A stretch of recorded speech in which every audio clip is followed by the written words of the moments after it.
Christine Royce, Knight of the Brotherhood of Steel, the Circle. Not going to make it through this. Hope someone finds this message, gets it to the Brotherhood in the West.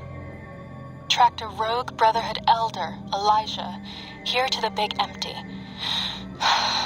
Place is more than it seems. There's a crater hidden deep inside. Junkyard of pre-war labs scattered across the crater's surface, all still running, like this one.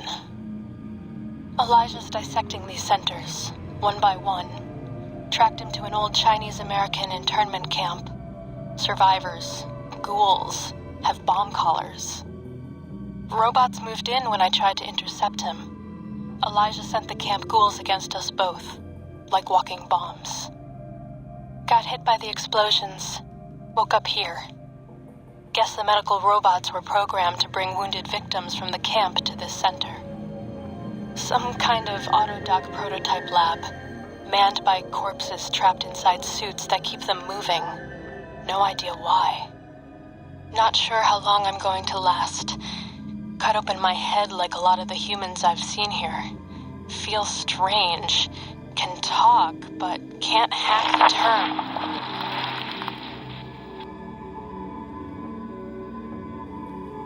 Wait, an explosion outside. Someone's here. Someone... Don't want to argue philosophy with you. Brotherhood are preservationists. Tech in the wrong hands, it's dangerous. Mojave's proof. No denying that. Proof's here in this crater. All around us. Your tribe, the Brotherhood, haven't met many of you. Wanted to. Thought you might be the last chance for the Mojave, the West, the East. But you're all the same mind. Obsessed. Elijah is obsessed. He's mad. It's why they ordered his execution. Two are more alike than you know. Too wrapped up in the wrong bits of history to see ahead. Not judging. I know how it is. People are like couriers. You and him. Sometimes don't even know the message they bring. You all had a new flag. Thought maybe new ideas along with it. What you believe isn't any better than the bear or bull. No future in either. So says the man with the old world flag on his back. America. The Commonwealth, burned away. America sleeps, and until it's dead, I carry it, just like I carried you. More than hope, belief. There's voices here in the Big Empty. I want to talk to them, not like your Elijah did. Got questions. Want to hear history give its answer. Didn't think you'd make it back. Almost didn't. Got my answers. You're Elijah. He met the gods in this place. Did a good job of making them question the way of things. Do you know where he went? He's gone to the Sierra Madre. That's a special kind of hell. He won't come back. Someone smarter, tougher is going to kill him. If the Madre doesn't. I have to go after him. Not going to talk you out of it. Know what it means to track someone you share history with. Got a meeting of my own. That courier? Get her to come to me. Got a message for her. Like the message she had for me. Make them walk the road west, straight and true. Sink their feet in old world ash. Let storms tear at them. See the divide. See what happened. The divide? There's nothing there. Nothing there. Like the Big Empty. The Sierra Madre. No. The old world sleeps there. Sure as the flag I carry. The courier knows the way. And at the divide, her and I, there, we'll have an ending to things.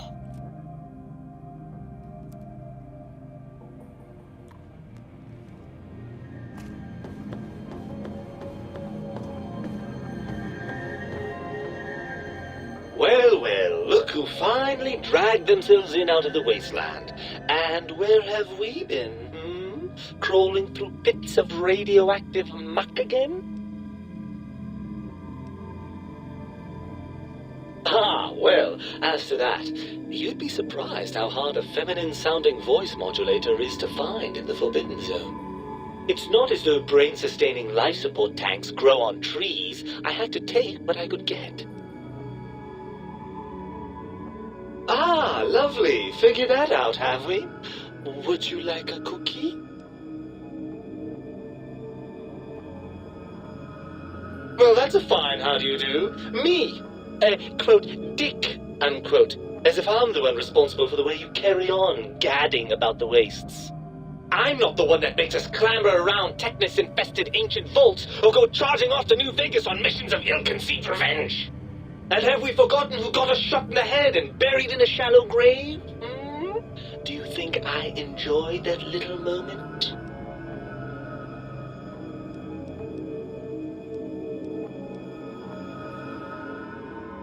Well, maybe next time you hear me telling you that charging a nightkin with a penknife is a bad idea, you'll listen.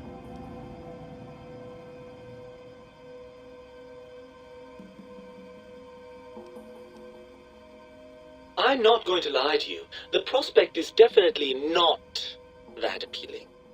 Look at it from my perspective. Here I have peace, quiet, and safety. Well, barring the odd rogue scorpion. In your head, I've got poison, radiation, grisly injuries, and biological functions. Do you know how much more you can get done when you're not constantly looking for places to urinate? It's quite a lot, I can tell you.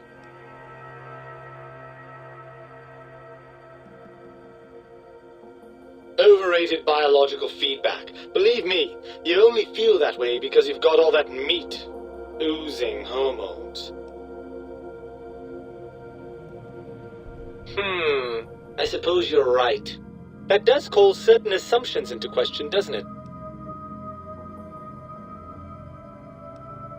Yes, all right, bravo. You've come up with something I neglected to consider. There'll be no living with you now. So, what do we do about this?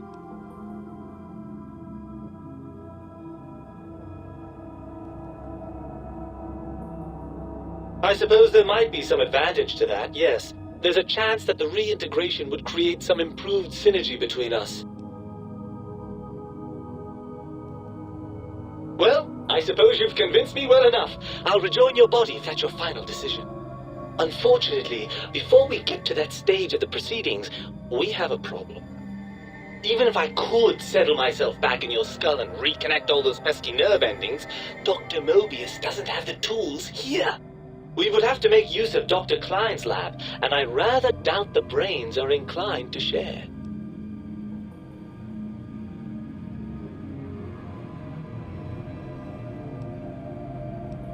And you believe them? Really? I know you were recently deprived of my fabulous advice, but... Really? Once I'm delivered into their clutches, they'll find a way past the radar fence and the whole Mojave will be their playground. And that is assuming, of course, that one of them doesn't take a fancy to our body and decide to slip his own brain into it instead.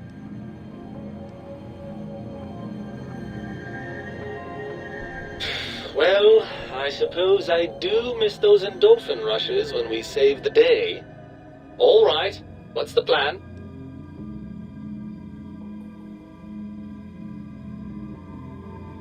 Right. Look out, think tank. This brain is coming out of its jar. I suppose now that we're reunited, you'll want to fill your torso up with those other meaty parts the think tank took from us. Personally, I think your upgrades are quite a bit better. But now that I'm with you, the Sync's autodock can plug them back in no problem. Right then, off we go. Klein will be in for a nasty shock when he realizes the pacification field won't work on a mind and body reunited.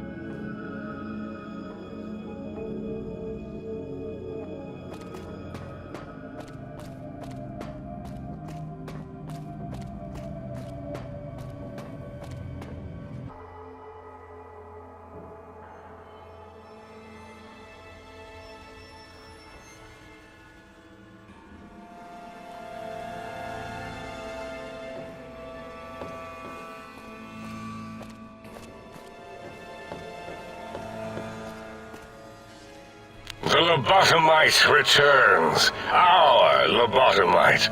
Has Dr. Mobius been denominated into scrap metal and voice module parts, as we hoped?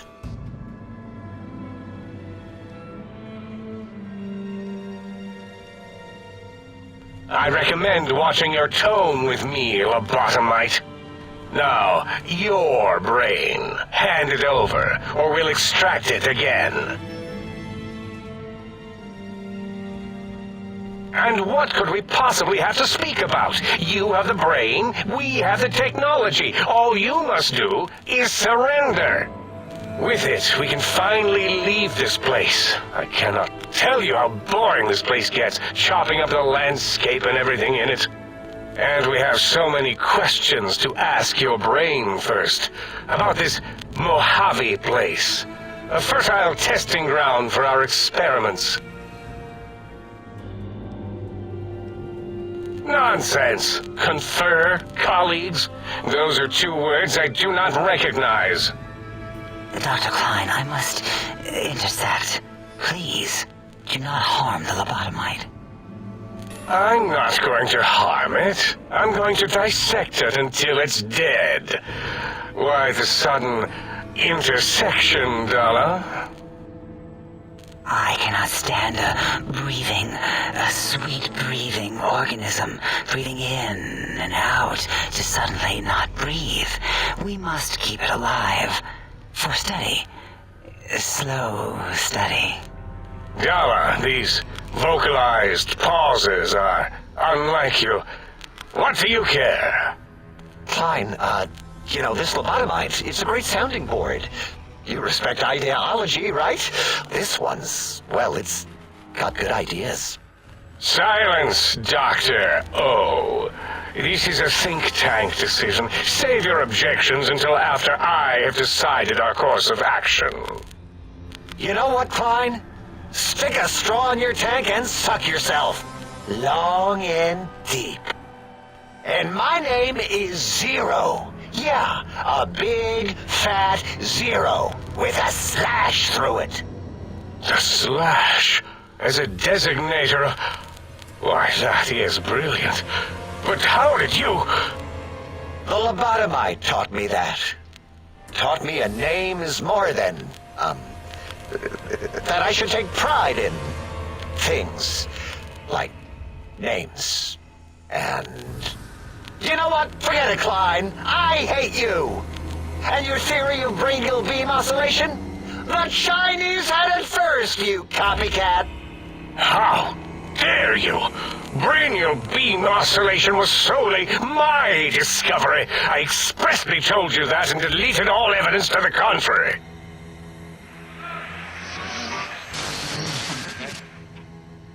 It's 2-8. Why are you acting like this? You've never refused to commit necessary surgery before. And this lobotomite needs its surgery.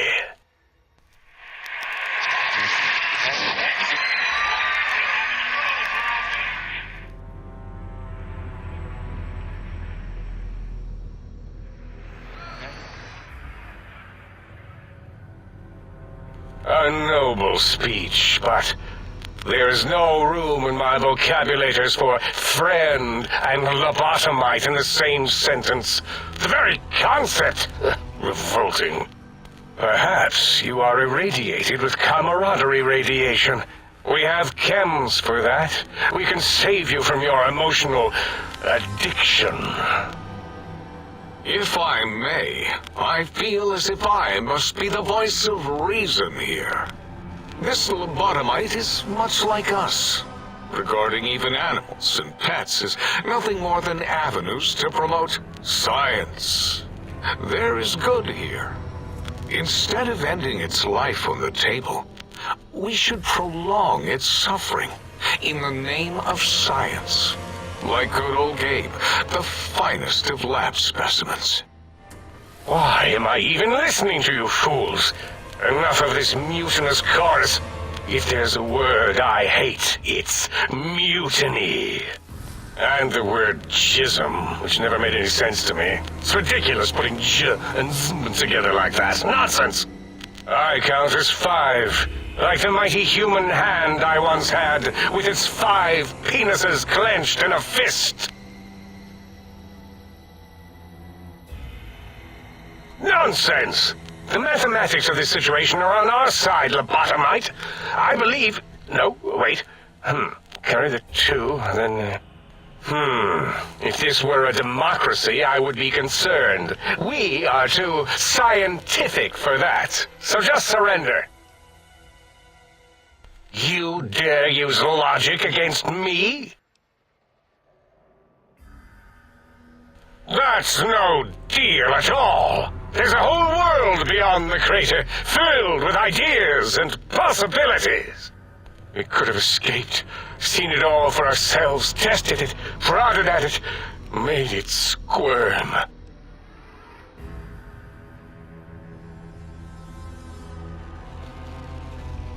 For you? And for science? I have a strange sensation that I would like that. How odd. Very well, partner. The think tank is at your service as long as you do not destroy us.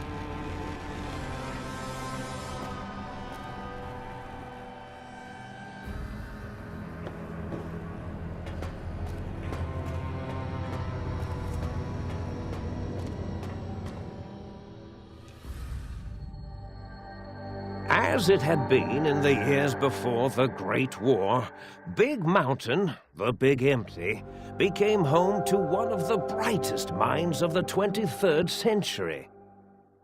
The Courier watched over the Big Empty for years to come, caring for it and keeping its discoveries safe until they were needed to help others. Which had always been Big Mountain's purpose. Past the laboratories and science, it had always been intended as a place to build the future of all mankind. The Sync Central Intelligence Unit was impressed by the amount of exploration the Courier had undertaken. Facilities believed lost, destroyed, or ones that had simply gotten up and walked to new locations had been rediscovered by its intrepid new master. Internally, the artificial personality debated as to whether it preferred the old management to the new, and concluded that the Courier's thorough approach to research and investigation was admirable and worthy of its respect. Dr. Mobius continued his research undisturbed in the Forbidden Zone. As much as he had attempted to create better scorpions, he tried the same with humanity, with considerably less success. These failures didn't bother him overmuch. Once the rush of mentats wore off, he forgot he had failed in any event. After all, the bright young mind who had come to visit him in the Forbidden Zone had already exceeded his expectations. The Sync atop the dome bustled with the voices of a small town, constantly chirping, arguing, and snarling at each other. Still, this all happened productively in the interests of its new owner. The Sync Central Intelligence Unit discovered, despite its inversion code, it was comforted by the sense of community the other personalities gave it. The Biological Research Station, obsessed with seeding everything in sight, requested a transfer to the X-22 Botanical Garden, so that it might, in its own words, sensually fertilize the garden's smooth contours. The garden sent back a polite refusal, saying it had prior commitments with a vault it had helped infect before the war. The book-chute continued to devour all seditious materials until it nearly choked on a paperclip. It adamantly maintained it was a Chinese paperclip, and the whole thing had been an elaborately orchestrated assassination attempt. Whatever the reason, it slowed down for a while, carefully appraising each document and clipboard that came to it. The light switches continued to bicker and flicker. This persisted until the day someone dropped a flashlight in the sink, and the two of them united in their hatred of the showboat. One of them eventually transferred to the Lightwave Dynamics plant and began a long, unrequited affair with one of the holograms. The thing continued to ruthlessly scrub any particulate matter that came near it. Eventually, it gained access to the magnetohydraulics plant and nearly flooded all the Big Empty in an attempt to scrub the crater clean. Once it learned of the innovative toxins plant, however, it gained new purpose. It sought to develop antitoxins to flush into its drains and counteract the poisons bleeding into the soil. The toaster continued its psychotic spree, reducing all appliances in range to scrap electronics and spare parts. After one of its more psychotic episodes, however, the other Sync personalities decided enough was enough and dumped the toaster in a bathtub. Sparking and hissing, the toaster swore its enemies would rue the day when they had bread and no way to toast it. Muggy did his best to collect coffee cups, although in his quest, he accidentally trapped himself in Higgs Village. It might have been the end for poor Muggy. Except, he found it peaceful there, tidying up the kitchens of the think tank professors back when they had been flesh and bone. Well, except for Dr. O, who was an asshole for having created Muggy in the first place. Muggy left O's house deliberately dirty, punishing the dishes and cups that lived there in blind revenge for serving Dr. O. Blind old Jefferson, with sounds the Courier brought him, created a symphonic counter-frequency that saved Big Mountain from sonic invasion in 2910. If you didn't hear about it, good. It was rumored by the other personalities that he had a brief fling with the light switches. Although he forgot their names once too often and was soon left in the dark as punishment. Autodoc, always gentle and methodical, kept sewing up the Courier in all the right places when the skin split open from repeated wear and tear. The Autodoc was just glad to have purpose again. It heard its simpler brothers and sisters who got shipped to the Sierra Madre were bored out of their skulls in that toxic, dead city. In time, the Autodoc found a way to deactivate the Y-17 trauma harnesses, releasing the corpses they had held prisoner for almost 200 years. As the Courier ran through the X-8 facility multiple times, the computers analyzed the test subject's movements. Rather than performing a superficial observation, they realized the subject barely knew what communism was, or even what a high school was. This confused them for a time, until the facility finally realized that its research had succeeded. So it let its cyber dogs out into the wastes to help protect small communities from physical aggression rather than communist propaganda. The infiltration program in X-13 felt spent, having repeatedly upgraded the stealth suit until it could upgrade it no more. It felt warm, fulfilled, and a bit sluggish. It realized not long after, the stealth suit had left it without so much as a note on the nightstand. So the infiltration program sent out robo-brains into the wastes, looking for its wayward technology. It eventually found Repcon HQ and set up a new research center, testing and murdering fiends who kept breaking into the facility.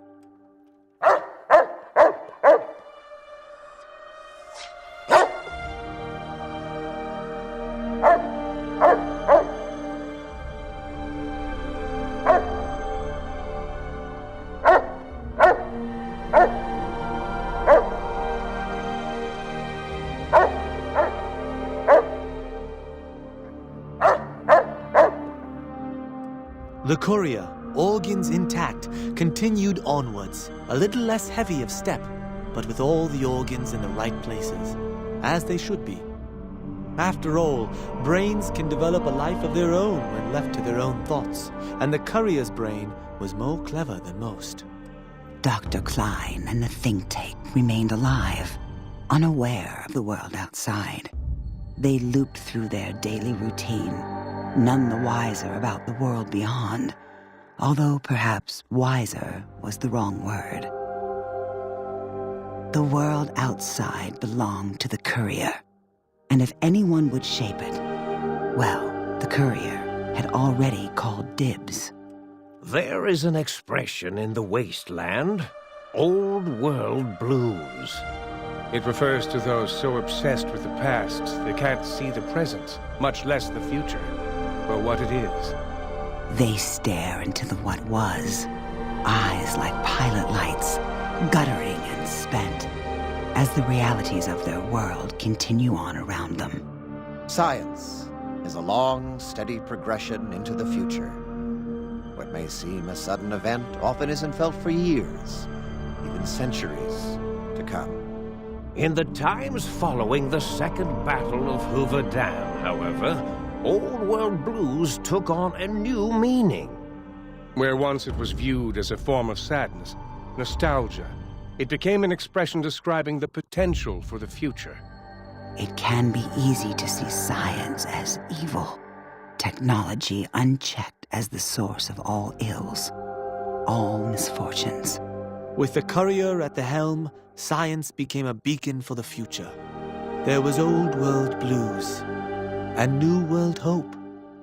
And hope ruled the day at Big Mountain. We could say more, but the stories in the Big Empty speak for themselves. Now armed with the transportal Ponder, the Courier could return to the dome at any time and crack open the secrets of the Big Empty one by one. The Sync sat vigilant, waiting for its master to return, shoes covered in Mojave dust. Only one road yet remained, and it was one the Courier had to walk alone.